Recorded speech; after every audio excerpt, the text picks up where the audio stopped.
What's up, guys? Welcome back to the channel. I'm putting up 2 videos today because we had some good content and I didn't want to wait it out.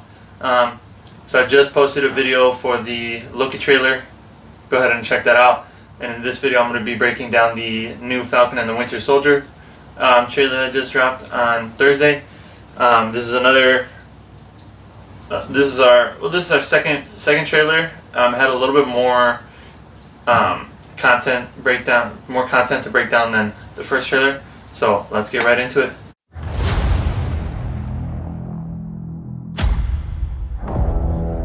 The legacy of that shield is complicated. So it starts off with a voiceover of Sam Wilson, Falcon, talking to Bucky, saying, you know, the legacy of that shield is kind of complicated. And it's important to remember that the events of Civil War and the Sokovia Accords that essentially had a registry for the superheroes to be under the supervision of the United Nations. That's still in occurrence. Although they saved the whole universe basically from Thanos, and the UN didn't tell them to do that, they still have consequences. They still have to be under the supervision of the United Nations. And Captain America, Falcon, and the Winter Soldier, those were all people who did not register. They didn't sign up. They didn't sign for the Sokovia Accords, so they were technically fugitives. And this series looks like it's going to be breaking down the events of how Falcon and the Winter Soldier are going to try to be, you know, play their superhero role while also trying to be against the government. They now turn from like superheroes to vigilantes that are saving not the world, because I don't think it'll be that drastic, but, you know, stopping crime, but at the cost of them being labeled as criminals. The world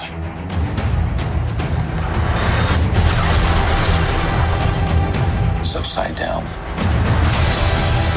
Then it pans over to Bucky, Winter Soldier, saying the world's upside down. You know, we gotta figure things out. Essentially, the whole Marvel Cinematic Universe had lost 5 years, right? So I'm 24 years old. If I got blipped and I came back 5 years later, my brother would be 2 years younger than me as opposed to 8. Oh shit, no. 3 years younger than me. So that's a lot of time lost, right? So you got crime bosses who were able to excel if, you know, half of the police force is gone or whatever the case may be. It almost looks like a very much like a Mission Impossible style. You know, they're in Tokyo. They have their secret mission that they have to take care of. They're at this location. They have to do an infiltration over here. So it does look like, you know, if you like those kind of like spy thrillers, that's what this is looking like. And then it shows like this like clan of villains or whatever, or henchmen. They wear like little hockey masks and they got like a handprint on their face. So this could be some kind of like gang that they have to infiltrate and, you know, get to the leader or whatever the case may be. People need something to get behind. So the next scene goes over and it is still Bucky. He's talking to Falcon and he's saying, you know, people need somebody to get behind. And when you look at like just the impact that Captain America had, like I can imagine even being a child, like within the MCU, they would more likely look up to Captain America than Iron Man. I mean, yes, Iron Man, you know, he had his sacrifice, he did this, he did that, but on the terms of like how relatable is Iron Man versus Captain America, everybody wants to have that like inner strength that Captain America has, his charisma, his like loyalty, all that. Whereas like, yeah, Iron Man would be a great figure to be, or a great like role model or whatever, but he's also a genius, and a lot of people can't relate to being a genius. So Captain America really was the soul of the Marvel Cinematic Universe up until this point, and him being retired, no longer being in the picture, that's a big shoes to fill. So we'll see if Falcon. He's not going to be the same Captain America. It's not going to be like, I can't picture him leading the Avengers, but I think he does have the leadership capabilities and the responsibility to want to do the right thing.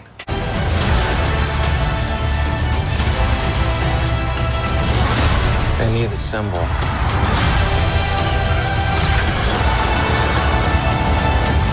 The next scene cuts over and it shows Baron Zemo, essentially the villain of Captain America: Civil War. He looks like he's at a grave for Sokovia. I'm not sure if necessarily it's his parents, considering like all of Sokovia was basically destroyed in the battle of Sokovia against Ultron. But those events like led to him wanting to basically disassemble the Avengers. So he's going to go pay his respects. And he's also going to be one of the main villains of this show. In the comics, Baron Zemo is like the leader of the Thunderbolts, which is essentially like a rogue or bad version of the Avengers. You have him as the leader. He's like the version of Captain America. You got a couple people in the MCU that could be part of the team, like villains that aren't dead and just still on the back burner. Like, for example, Abomination, who was in the first Incredible Hulk. They never fully killed him off. So if he were to recruit him, he could be like the evil version of Hulk. When they go fight against each other, he can have like a couple other people. Like, let's say he uses Ghost from Ant-Man and the Wasp. Like, he is essentially the leader of the evil Avengers, and I think that this is going to be like his origin story. So I think Baron Zemo in this show is going to be able to manipulate the government or these programs to try to get him his own team, almost kind of like essentially like a Suicide Squad. He's going to create his version of Suicide Squad so that they can operate under the governmental supervision and go and do these missions that the government doesn't want the Avengers to take credit for, right? So like, let's say there's a terrorist attack over here somewhere, and they don't want the Avengers to get credit for taking care of the events that are happening. They could get the Thunderbolts to come in here, do what they got to do, and then it'll stop getting all the fame and all the light on the Avengers and the other superheroes in the universe, and really have them focus on like this, so that it could be more governmentally funded, supported by politics and all that extra shit. So the next scene cuts over. It's looks like a pep rally or a football game, and they have all these cheerleaders, and they look like they're introducing the government's new version of Captain America, because the government sees the benefit of having a Captain America figure.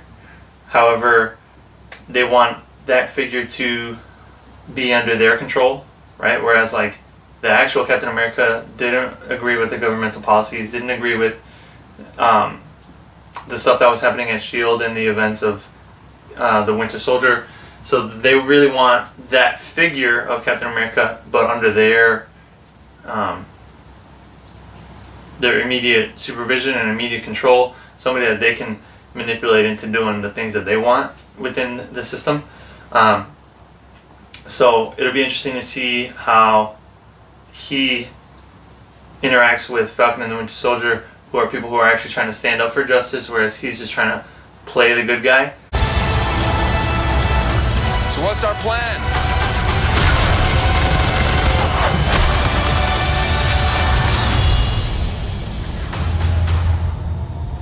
So no plan. Great. Then it cuts over to a bunch of fighting montages, and Bucky saying, we gotta have a plan. What's our plan? And Falcon tries to pull a Captain America, just jump out the plane, kind of like he did in Winter Soldier. He's trying to be that badass that Captain America was. Too busy. Was he wearing a parachute?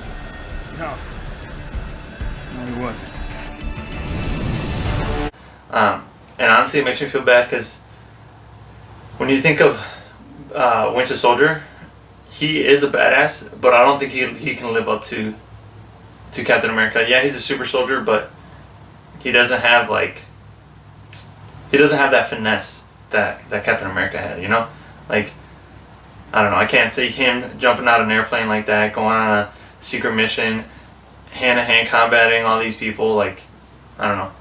We'll see what happens, but I think obviously Falcon's gonna have more screen time, more character development, more chance for him to be the one who actually develops into the Captain America that was given the shield and was given the opportunity to really step his game up within the MCU.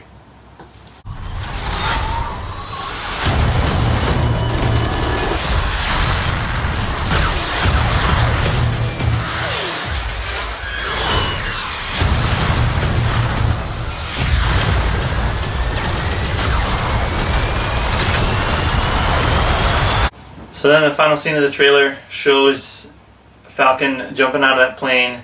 He's getting attacked by some helicopters. He's probably trying to go invade like some secret facility, and this is their security coming in to try to take him out. And you can see just how much better he has gotten at his flying tactics. He just looks a lot more smooth. He's more confident with his flight. Doesn't feel like he's in danger like in the earlier movies where, you know, he was kind of janky. He wasn't as confident with his flying. So I'm excited. I mean, really there's only so much you could do with somebody who could fly, but I think you give him like his suit, if it's made of like vibranium, or like even if his suit can like do different things, different mechanics, that'll kind of change it up, and he's not really just some person who flies around and now carries around the Captain America shield. I think that he's gonna have to have a lot of cards up his sleeve to see, to really just show how good of a superhero he really can be.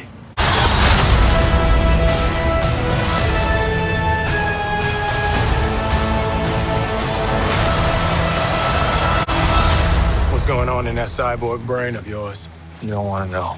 Oh, yeah, I can see it working. Gears turning. Oh, they're malfunctioning. They're on fire. God, I hate you. So then the last part of the trailer cuts to the end of the title card, Falcon and the Winter Soldier coming to Disney Plus, and it shows a little cutscene of Falcon and the Winter Soldier. They're walking down the street, and they're just having like banter left and right. He says, you know, what's going on in that cyborg brain, because, you know, at any moment it could be that Bucky gets into another trance state and he ends up committing those crimes that he committed during the events of Civil War. But I'm interested to see how their character interactions go, because essentially, you know, they're mutual friends, right?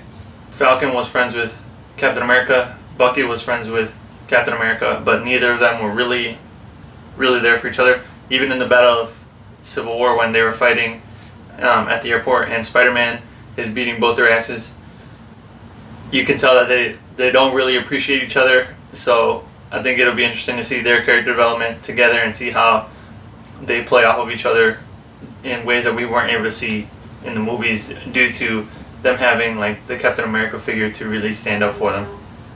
So that's all I have for today, guys. Appreciate it. Thank you for sticking with me and sticking with the videos. Finally, we got some content, so anytime we get content, I'm going to try to put out a video. Like I said in my last video, Wonder Woman's coming out in like 10 days, so I'm going to watch that at the soonest opportunity I have, and then I'll put out a video. Maybe I'll have a special guest appearance. We'll see. But yeah, thanks for watching. Please leave a like, share, subscribe, add anything in the comments about what you're excited about, what Disney Plus show you're most excited about, what you're excited about for Falcon and Winter Soldier, and any questions you might have. Appreciate it, guys. See you next time.